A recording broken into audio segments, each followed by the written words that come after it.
Good morning. I'd like to begin by thanking Professor Zhou Qian and her colleagues for the invitation to join you today. I'd also very much like to congratulate the Taiwan Center for Research Ethics Education on this celebration of your 10th anniversary. Your efforts are crucial both for science and for society. I hope those efforts and their impact will continue. I'm honored to join you for this milestone. I am Mike Kalichman. As you can see from the title, I'm going to be talking about RCR, Responsible Conduct of Research. I've dabbled in the area of RCR for nearly 35 years. Will do my best to address the questions hinted at in the title. Before beginning, I want to acknowledge that it is likely the audience for this presentation consists of at least 3 different groups of people. Some of you are highly experienced leaders in the domains of RCR teaching, learning, and research.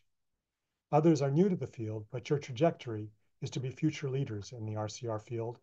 And finally, it is possible many of you are more likely to be the recipients of RCR education rather than the ones studying or providing such education. That is 3 very different audiences. My hope is still to provide something of use or interest to all of you. If you are experienced, it is possible I will be able to offer some new perspectives that will be of interest. If you are new to the field, perhaps I can give you a useful understanding of the context in which we provide RCR education. And for others in the audience, I hope I can give you a strengthened appreciation for the importance of RCR. When we first discussed my presentation, one of the goals we considered was the possibility I might present the US perspective about RCR education.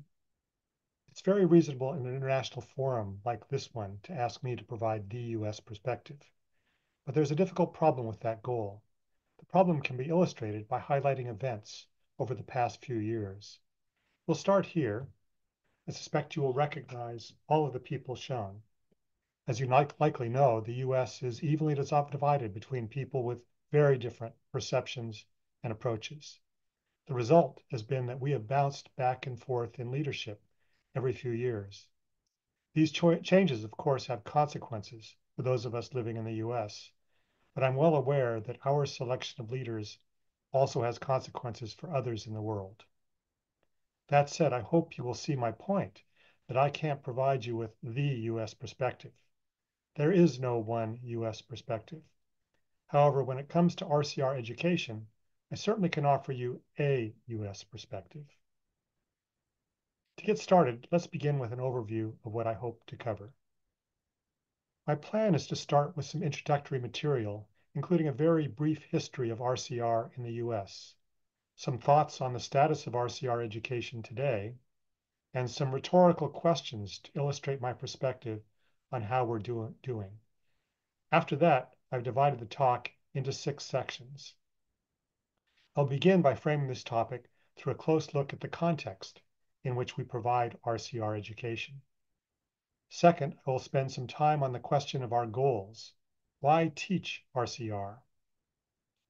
Third, I will spend a good bit of time talking about the concept of what topics can and should be covered in RCR programs. Fourth and fifth, I will make some brief comments about the audience for and how we should teach RCR. Finally, based on the above discussion, I'll present some thoughts on how we might do better. Let's start by looking at the history of RCR in the US. As in most countries, a focus on RCR education was a response to cases of research misconduct. In the 1980s, we had several cases of alleged misconduct on the part of prominent researchers. Those cases were so well known that they ended up being reviewed and discussed in congressional hearings in the United States. So the public was very well aware of this situation where researchers were acting in unethical ways, or may have been acting in unethical ways. These worries caused a number of people to ask, what can we do better about how we provide research in this country? And in 1989, the first requirement for RCR education was phased in. This was perceived as a possible remedy or solution to deal with the problem of research misconduct. Those efforts have only increased in subsequent years. From 1989 to the present, every year we've seen more and more programs, more and more requirements, more and more new approaches and resources for RCR education. All of that's to the good, but it should be clear that when we talk about the US and what is common in the US, that these programs have one thing in common, and that is that they have almost nothing in common. The programs remain highly disparate, often with ill-defined goals or very different goals, one from another. The content in the programs varies greatly. What one group thinks is important to cover is very different from another. And the format and approaches for how that's taught are also widely varying and widely different. And unfortunately, on top of that, this is all done with minimal evidence for effectiveness. There is, to be clear, evidence for some effectiveness, for example, for improving ethical decision-making skills if you use the right approaches, but almost everything else, including a possible decrease in research misconduct, has not been seen in at least in an evidence-based approach. So we don't yet have evidence in that sense that these courses have been useful. When we think about RCR education today, it's worth remembering why the requirement was created in the first place. As I mentioned earlier, a major factor in creating an RCR education requirement was concern about research misconduct. However, after the past 35 years, if you look at typical curricula for RCR education programs, research misconduct is arguably only a very small part of what's covered. At the same time, there is no credible evidence of a positive impact of RCR education on research misconduct. Instead, what we're seeing is programs are largely targeting the topics recommended by one federal agency, the National Institutes of Health, or NIH. Looking at the range of topics and looking at RCR education programs, it could be argued that RCR education has been repurposed to address a wide variety of other purposes. In pursuit of these diverse purposes, RCR programs vary widely throughout the US.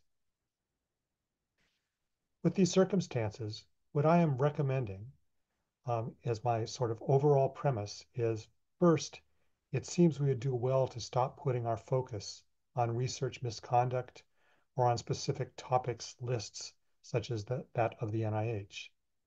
Instead, we might want to put our focus on supporting researchers to engage in conversations about the ethical challenges present in their practice of research. This overall goal addresses any topics rather than saying we're just focusing on a specific topic. I'll be talking about this a bit more later in the presentation.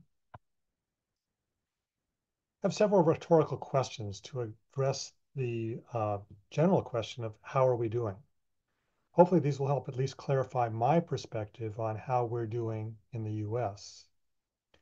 But for each question, you might ask yourself how you would answer the question for your institution and your country.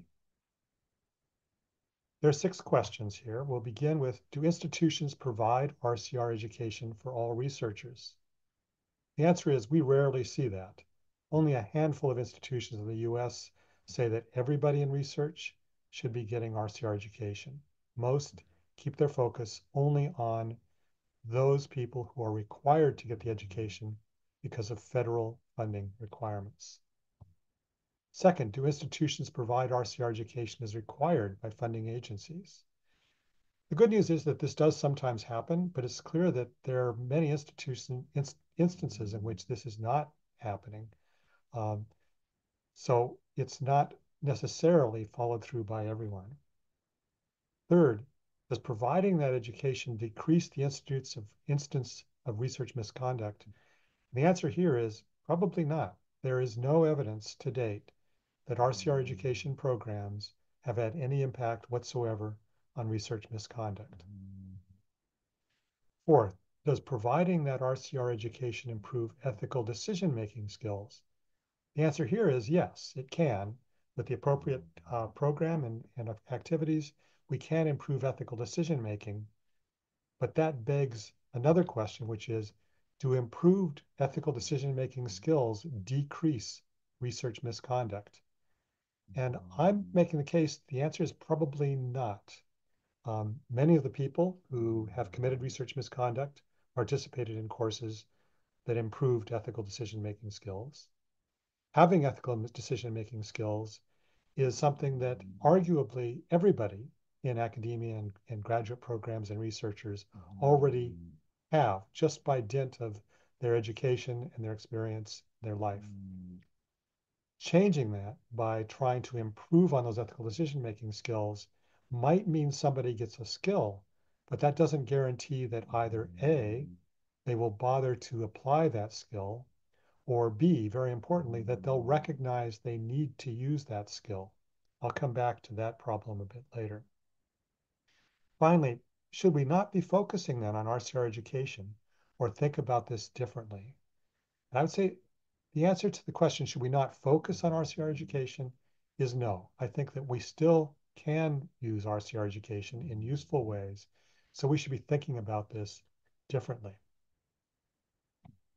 So if we're going to take a new look at the role of RCR education, it would be helpful to step back and look at the context in which we are providing that education.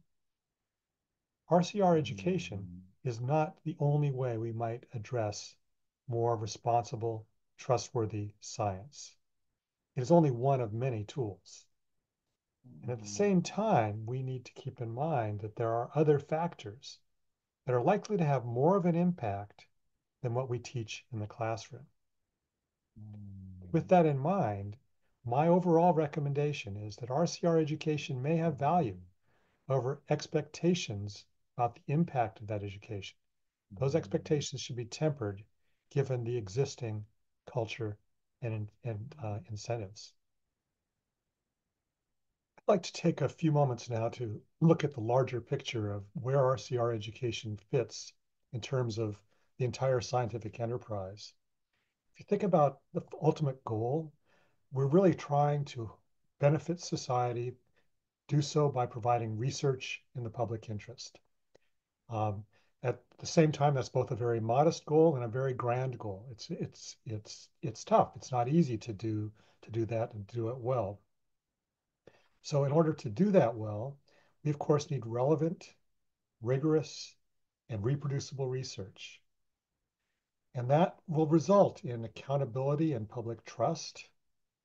There'll be public and private support for research, and it will mean that we're having an efficient and effective use of our resources. So this is what we would hope to have happen with the kinds of research we do. And that kind of research will be accomplished if we have good research practices. Those will result in relevant, rigorous, and reproducible research. Now, when you look at the possible roles for how that will be affected, we can think about our climate and culture. And first on that list of climate and culture is RCR, the training and education, the promoting of conversations that we do to create an environment in which good research practices will be the norm rather than the exception. But that isn't the only component of our climate and culture. There are other issues such as the leadership.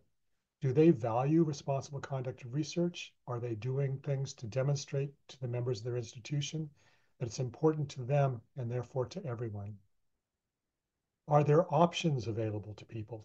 Policies that tell them what they should do and what they shouldn't do, procedures, how to handle different kinds of situations, programs and resources that help support people to do the good research practices.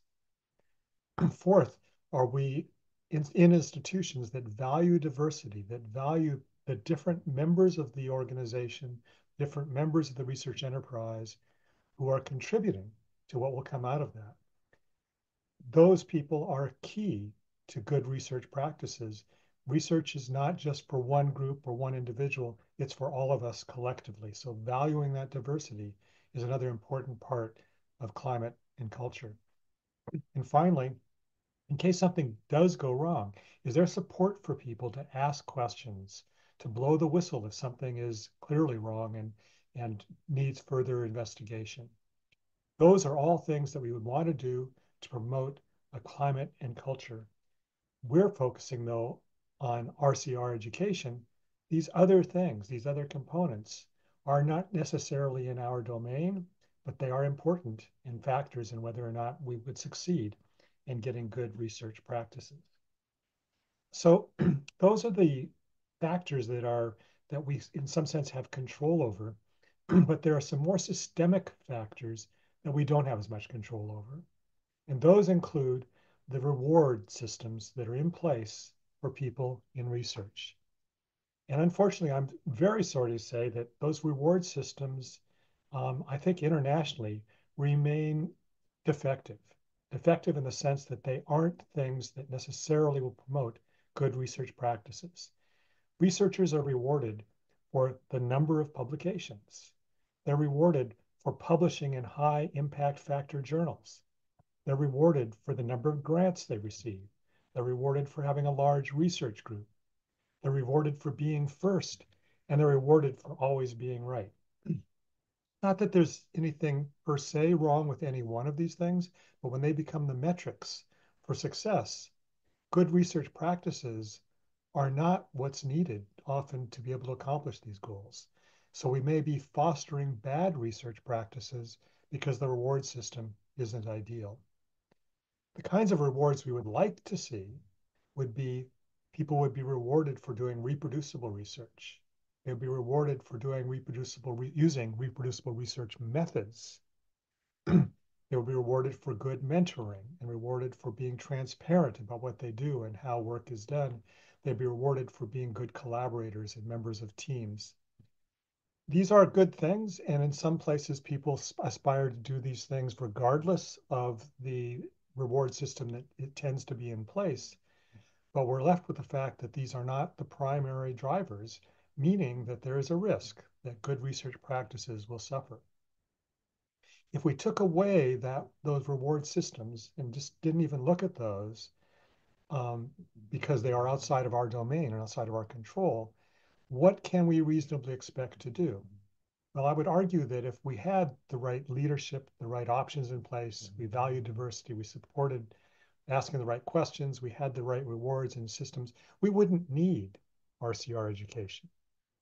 But we don't have all of those things. So RCR education, RCR training, promoting conversations, those are things that we do in the face of some difficult challenges. We need to be realistic about where this fits. We can't change the entire system when the system is well beyond the domain of our course. So this leads us now to the question of, well, why teach RCR at all? I mean, what's the reason for doing this? What are our goals? What do we hope to accomplish? Only after we've answered questions like those should we be planning our efforts, for example, for RCR education. Well, what is the current situation? Interestingly, the available evidence suggests that people who are providing RCR education have very wide-ranging goals. Some of course see their primary goal as being to reduce or decrease research misconduct. Others might have a more modest goal, such as making students aware of existing regulations, policies, and guidelines. Or perhaps the goal might be on developing skills, such as ethical decision-making or moral reasoning. Or the goal might be to have a positive attitude toward RCR. These and many other possibilities are all actually good goals, but realistically, it is hard enough for any one intervention to achieve even one of these goals, but certainly not all. In the service of trying to define the purpose of RCR education, many individuals, institutions, and nations have replaced these possible goals with merely being sure to cover a list of specified topics. I would argue that doing so is problematic. I'll come back to that when we discuss the list of possible topics, but in the meantime, perhaps it is worth considering a different focus taken in some RCR courses. And that is, instead of hoping RCR education would be the remedy for research misconduct, or defining our focus as a list of topics, shift the goal to simply fostering good research practices.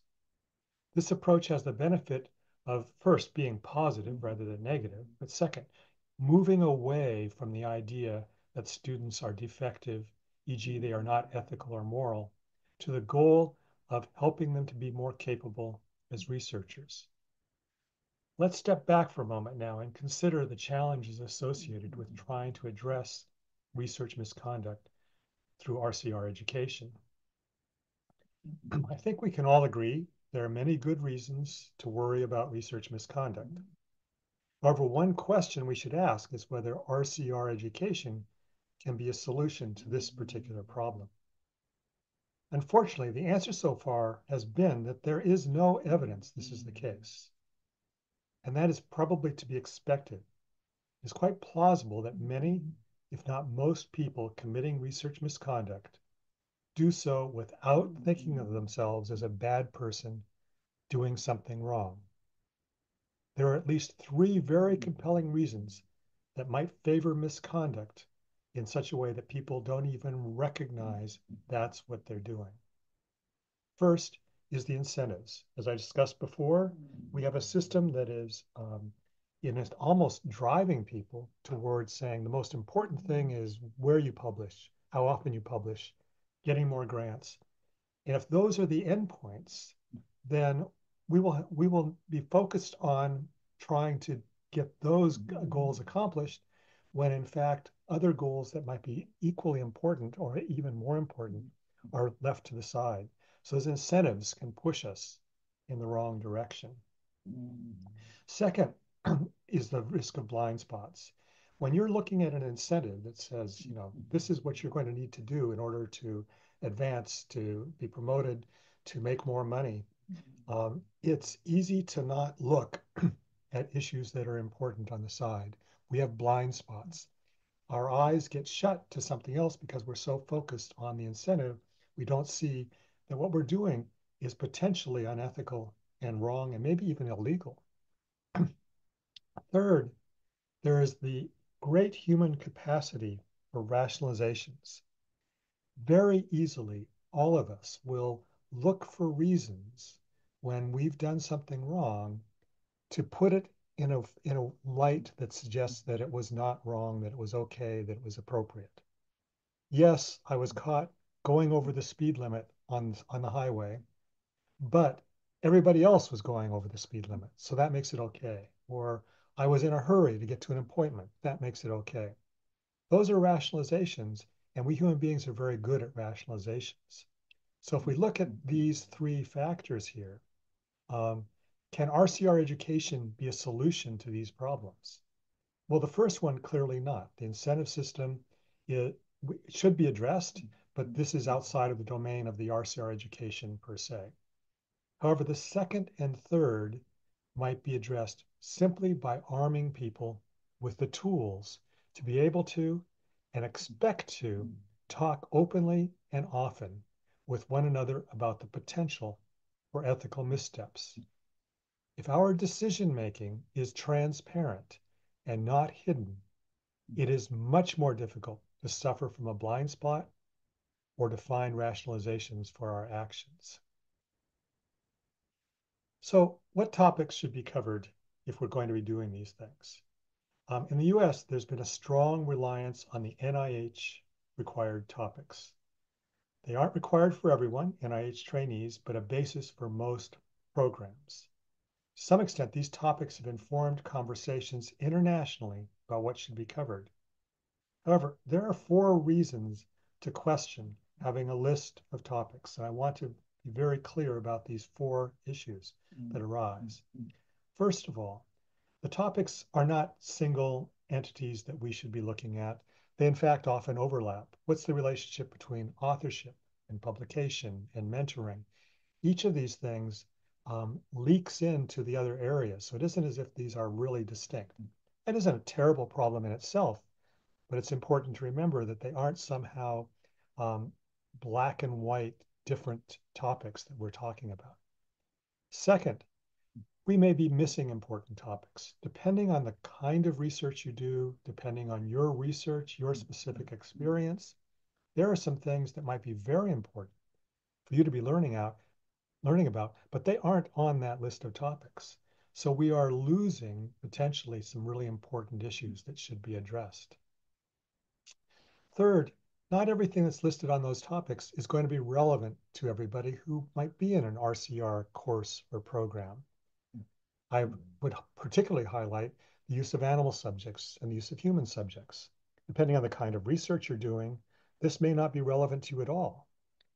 Now, an argument could be, well, yes, but everybody should know at least a little bit about them. Yes, that's true, but that means that if you just do that little bit, then you aren't providing enough. Again, you're missing an important topic for somebody who does need that information about animal subjects or human subjects. And finally, and most interestingly, there is a fallacy, in my view, out there that having a list of topics tells us what we should cover in an RCR course. The reality is that list of topics doesn't really tell us very much at all. Having a topic is not guidance on what you should be covering. For example, I could imagine creating an entire course, much less an individual lecture, on the topic of authorship. There are so many different dimensions that one might look at. And now the question should be, well, what should we talk about when we talk about authorship? Do we talk about how to negotiate authorship? Do we talk about the criteria for authorship? Do we talk about the guidelines or policies that govern authorship? And many other possibilities.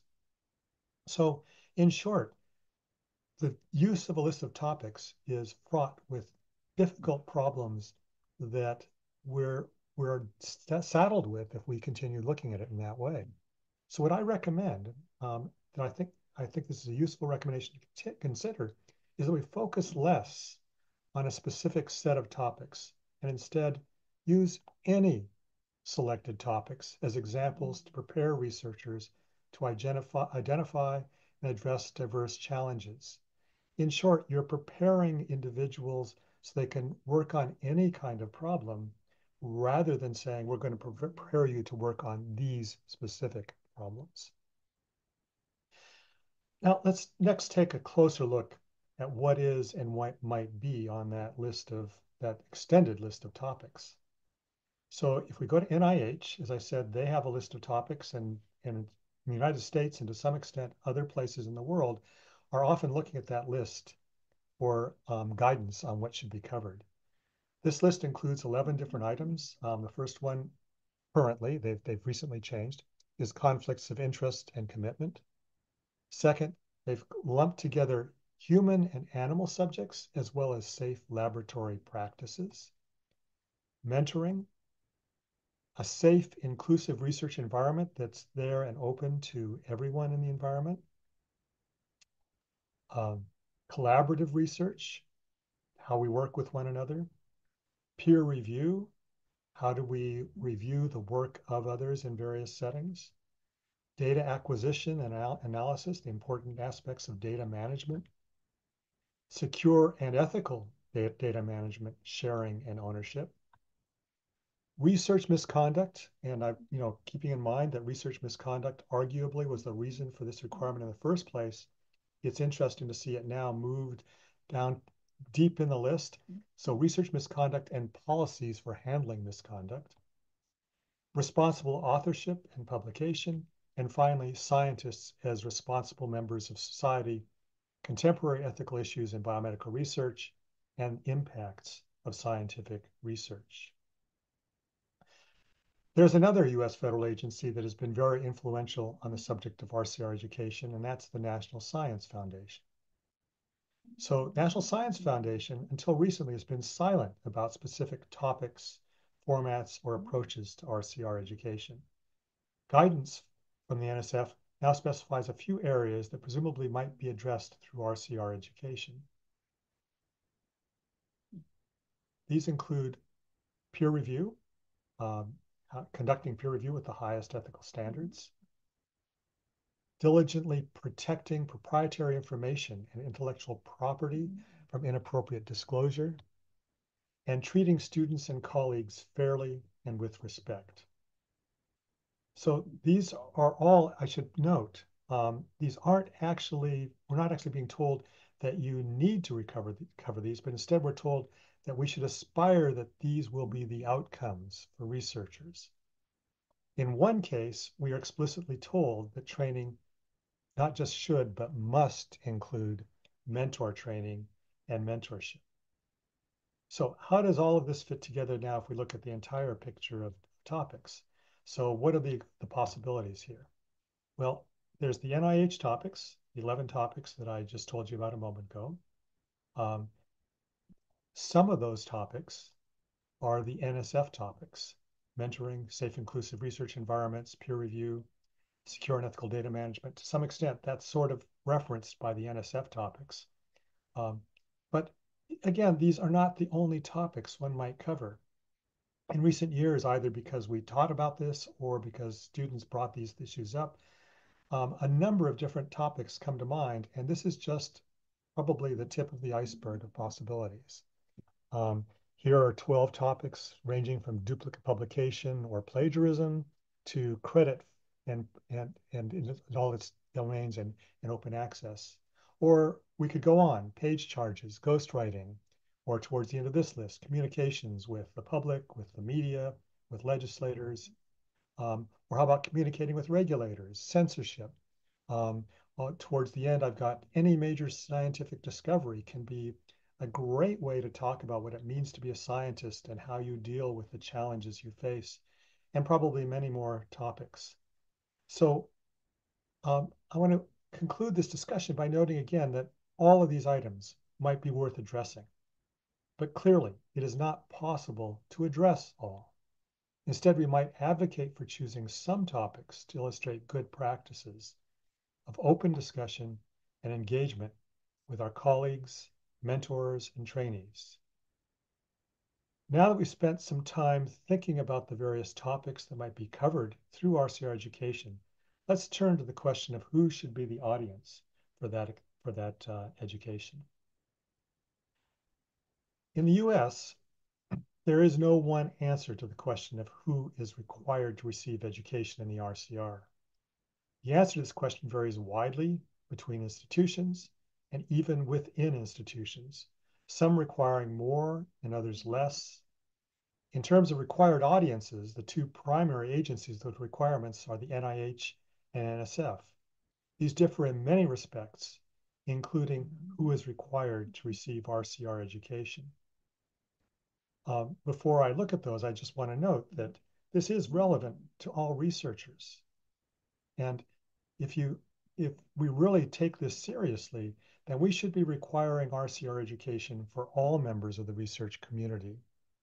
But doing so, we want to match the content, the frequency, the duration, and the format to the different audiences. So let's look specifically for a moment at NIH. So NIH requires this training for all trainees, fellows, participants, and scholars receiving support through any NIH Training Career Development Award, Research Education Grant, and Dissertation Research Grant. All of those people must receive instruction in responsible conduct of research. Now, that isn't everybody who's doing research in an institution. Keep in mind that NIH only funds some people, a fraction of the people in an institution doing research. And even when they're funding them, they may not be funding them in these capacities. So that if you're not a trainee, fellow participant, and so on, receiving support through those particular kinds of grants, you are not required to get training in responsible conduct of research. That said, there is a specific subset of people who is required by NIH. So now that we've talked about NIH, let's turn to another federal agency that is instrumental in defining what we mean by RCR education in the United States. That's the National Science Foundation, or the NSF. When NSF first announced an RCR education requirement, the audience was restricted to students and postdoctoral scholars. However, the most recent requirement has expanded the audience to include faculty and other senior personnel. Now that we've spent some time discussing the context, goals, topics, and audience for RCR education, I'd like to take a moment to reflect on how we should teach RCR. This is a subject that could have filled an entire presentation. However, rather than leaving it out entirely, I decided to at least make a few brief comments with this one slide, because this is an important question that should not be forgotten. When we ask about the status quo, it's clear once again that approaches are diverse. However, unfortunately, there is a strong reliance in many and possibly most institutions on online tutorials, lectures, or brief workshops or seminars. All of these approaches have a place, but part of the status quo is extensive scholarship on the subject of teaching and learning that makes it clear that our teaching of any subject, including responsible conduct of research, is more likely to be successful if it's student-centered learning, it's integral to the culture, and it's addressed in context, not separate from what we're doing. You can likely anticipate my recommendations in this case. First, we should emphasize moving RCR conversations into the context of the research environment, not putting it in a separate course or ethics requirement somewhere else, but somehow integrating it into what is being done in research because it is a part of research. Second, we should not just have one approach, an online course, a lecture, a course. We should have many diverse student-centered learning approaches. And remember, student-centered means it's not a lecture, it means students are challenged to engage with and think about the ethics issues that go with responsible conduct of research. At this point, I hope it will be clear that at least my perspective is that we can do better. As we've discussed, RCR education is characterized by several problematic issues. Surveys of programs in the US have made it clear that many and probably most programs are not incorporating best practices. At the same time, institutions are often favoring a minimalist approach, only doing what is precisely required in terms of content, approach, and audience. Perhaps in part because of this approach, participants in these required courses and seminars often arrive with the perspective that RCR education is an unfortunate distraction from time that would be better spent doing their research. Finally, based on anecdotal conversations with people in many different programs throughout the US, it is clear that RCR education programs are rarely funded with sufficient resources. With that in mind, my recommendations here are designed to create RCR programs relevant to the audience and that will be adequately supported. We should identify RCR champions among faculty and staff. They're almost in every department, every program, there's at least one member that sees this as important, that is prepared to be a leader and find ways to do something more. From that group, we should enlist working scientists in designing educational interventions that will be meaningful for the audience that we're talking about. And finally, we should provide sufficient resources to do this. Several years ago, I made what turns out to be an audacious recommendation that we should spend at least 0.1% of institutional research funding for the developing, implementation, and assessment of impact of RCR educational interventions. It is extraordinarily rare in the US for institutions to come anywhere close to that goal. I encourage everyone to aspire to do that. So I've now covered a variety of dimensions of RCR education. I hope at the least that I've been able to offer you some new perspectives that will be useful to you and your institutions. All that is left now is to offer a quick summary of concluding recommendations. I want to conclude with some thoughts on and recommendations that I would see as appropriate based on the observations I've made over the past few minutes. This begins with just saying, well, what do we know about where we are? The status quo, the current situation, is that we have worries about research misconduct, and a lot of people still focus on research misconduct as the goal and reason for teaching responsible conduct of research. I hope that I've given you at least a hint of an idea that this is not an ideal goal, that it may not be achievable, and we certainly have no evidence that it has been achieved. It doesn't mean we shouldn't look at research misconduct, but it does mean that we should think about our courses in a different way. We should also stop thinking about our courses and programs as one shot and a repair for a problem that can be solved by just attending one class. Online tutorials, a single course, are not ideal ways.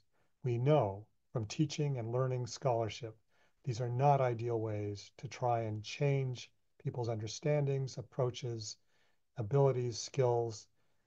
These are not the ways forward. We need to engage people. Third, we should not be thinking about just a list of topics, that this is what we're going to cover for our courses and therefore we're done. There are many reasons, as I've noted, that a list of topics is not an ideal way to think about this. And finally, the approach that says this is only for trainees, only for new researchers, suggests that there's some little thing that they need to know, and then once they know that, they will be able to be a successful researcher without worries about missteps in the process of conducting research. This is a fallacy, because the reality is that when we're talking about missteps in research, these are questions and issues for everybody, all of those involved in research, not just the trainees, not just the new researchers, but the senior researchers, the faculty, the leaders. We should all be part of the conversation about where the challenges are. So I would argue that we should stop worrying about these things that we now do in the status quo, and instead consider that we should use diverse, student-centered interventions to support engagement of all researchers in conversations about the ethical challenges present in their practice of research. Thank you for your time. I hope this has been of interest, and I would be more than happy to hear your thoughts or your questions. This is my email address. Feel very free to contact me. I would look forward to hearing from you. Thank you again. Sorry I couldn't join you in person, but I hope, as I said, to hear from you separately. Thank you and have a good rest of your meeting.